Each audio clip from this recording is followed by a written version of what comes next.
Hello everyone, welcome back to my channel. Today we are going to tackle a common issue many players face with the Zenless Zone Zero, the Unity error. If you are experiencing crashes or errors with trying to play, this video is for you.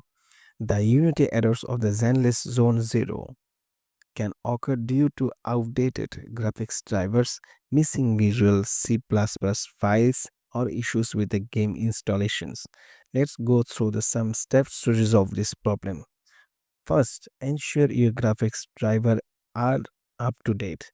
For AMD users, visit the AMD support website, and for the NVIDIA users, check out the NVIDIA GeForce driver pages.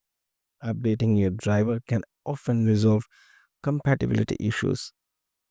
Step 2, the install the visuals.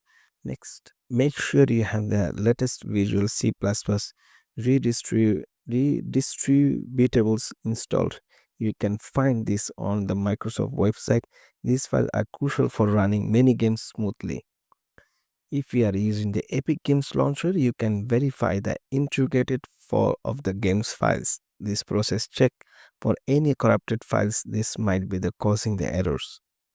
Trying running the game or administrator, right click the game executable just select the properties and then check the box that say run this program as an administrator. This can sometimes resolve permissions issue.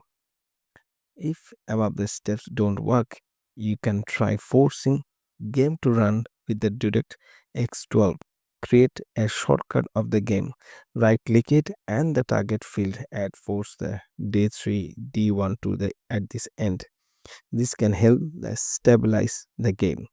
And that's it. By following this step, you should be able to fix the Unity errors in Zenless Zone Zero. If you found this video helpful, please like and subscribe for more tech related problem solving content. Thanks for watching. I will see you in the next videos.